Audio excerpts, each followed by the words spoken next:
Chers amis de la famille Apicience francophone dans le monde, bonjour et bonsoir.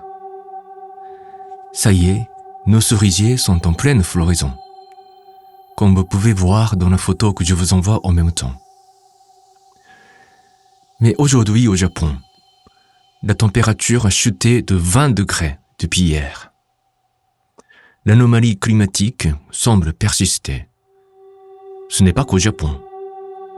Quand on voit la multiplication des incendies dites naturels dans différents coins du monde.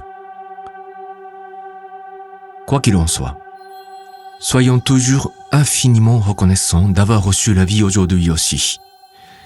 Et cette opportunité infinie qui s'offre à chacun de nous, que frayer notre propre chemin de la vie. Merci beaucoup, Seigneur.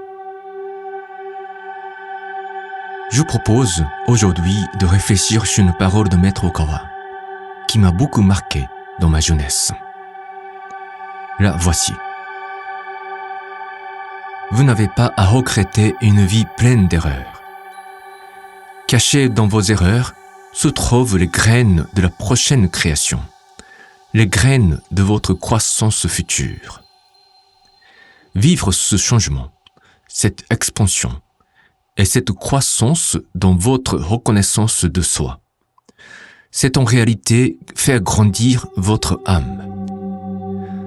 La production de ce changement dans sa reconnaissance de soi est, en vérité, la réussite spirituelle de votre âme. C'est une parole que j'ai trouvée dans le livre de Maître Okawa intitulé « La loi du bonheur ».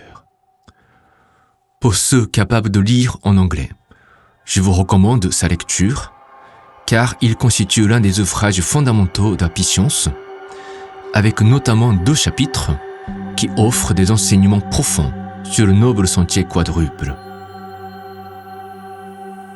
Voyons chaque partie du texte, une à une.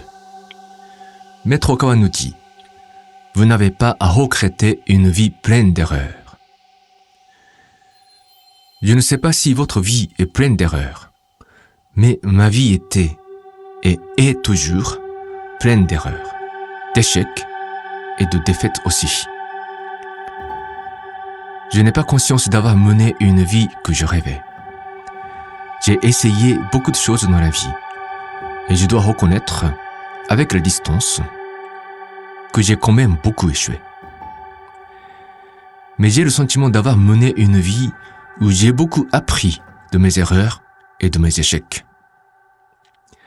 Donc, je me console en me disant que, malgré tout, ma vie est plutôt réussie jusqu'ici, vu le nombre de leçons que j'ai pu trouver de toutes les expériences que j'ai dû traverser.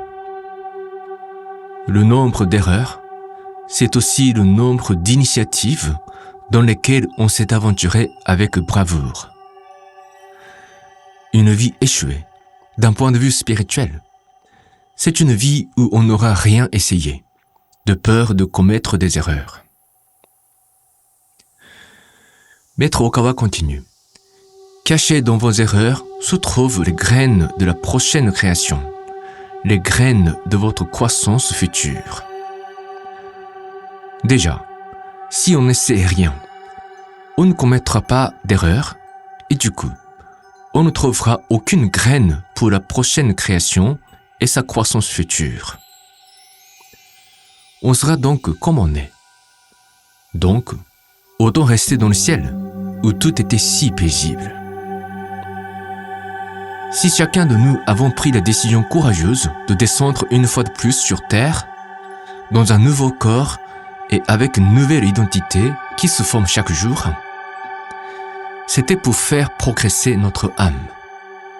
Ce qui n'est pas possible dans notre existence céleste où tout est déjà en ordre autour de nous.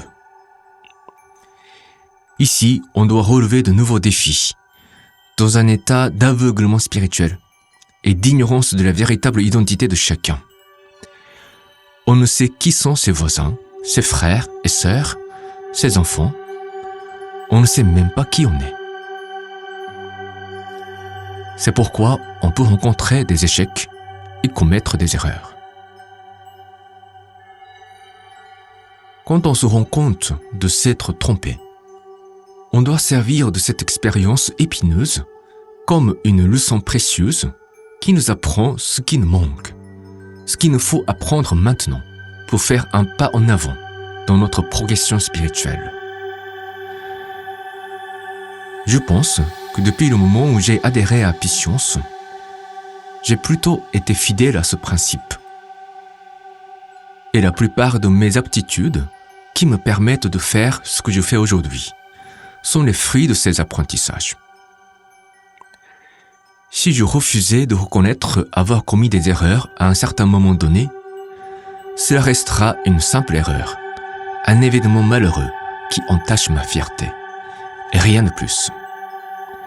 Mais quand j'ai réussi à reconnaître mes erreurs, ce qui demande un certain courage, cela fait évidemment mal, parfois très mal, à mon cœur. Mais après, je continue à y réfléchir pour comprendre ce qui était hors de ma portée de compréhension. Ensuite, il nous dit « Vivre ce changement, cette expansion et cette croissance dans votre reconnaissance de soi. C'est en réalité faire grandir votre âme. » Et il continue « La production de ce changement dans sa reconnaissance de soi est, en vérité, la réussite spirituelle de votre âme. » Chaque fois qu'on comprend quelque chose grâce aux erreurs qu'on commet, on vivra une certaine forme de changement au niveau de la façon de reconnaître qui on est. C'est-à-dire que les erreurs nous forcent à lâcher prise et renoncer à certains attachements inutiles. En règle générale, on se heurte à des obstacles quand on garde des attachements aux choses qui ne nous appartiennent pas. Quand on y renonce, on verra souvent une nouvelle route s'offrir devant nous. C'est parce qu'on aura une autre reconnaissance de soi. On voit autrement qui on est. Les attachements, ce sont aussi nos limites. Et le détachement, c'est s'offrir à ce qui était au-delà de nos limites dans notre perception. On découvre là un certain potentiel qui était caché en nous. Si je vois comment je suis aujourd'hui, avec le recul, il est certain que je me considère différemment. Certains basculements au niveau de la reconnaissance de mon être se sont produits. Même en examinant les 16 années que j'ai vécues en tant que missionnaire professionnel d'Apicience. Par exemple, ce programme de radio. Je n'aurais jamais imaginé faire cela il y a à peine 5 ans.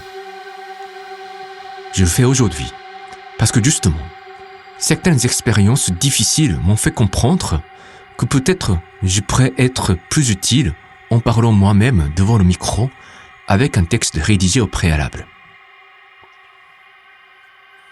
Donc, si vous êtes plutôt jeune, Maître Oka vous dira qu'il ne faut pas avoir peur de commettre des erreurs. Faites tout pour profiter de tout type d'expérience afin d'en faire des graines de votre prochaine création et votre croissance future. Si vous n'êtes plus trop jeune, il faudra essayer d'examiner sa vie à l'aune de cet enseignement. Quels sont les changements dans votre reconnaissance de soi à travers toutes les expériences que vous avez vécues jusqu'ici? Comment vous considérez-vous à présent? Voyez-vous de nouveaux potentiels qui étaient enfouis dans votre âme? C'est en y réfléchissant qu'on comprend mieux le sens de notre existence terrestre et qu'on retrouve sans doute le courage d'affronter des défis jusqu'au moment où nous allons rendre notre dernier souffle. C'est tout pour aujourd'hui. J'espère que cette réflexion vous aura été utile. On ne vit jamais une vie parfaite et sans faute. Faisons de notre mieux chaque jour pour une vie meilleure, de sorte qu'à notre retour au ciel, nous pouvons être fiers de l'attitude et des comportements que nous aurons choisis dans des moments difficiles. Le Seigneur El Kantaré et ses anges soutiennent toujours à nos côtés. Chers amis, portez-vous bien et surtout, soyez heureux. À très bientôt.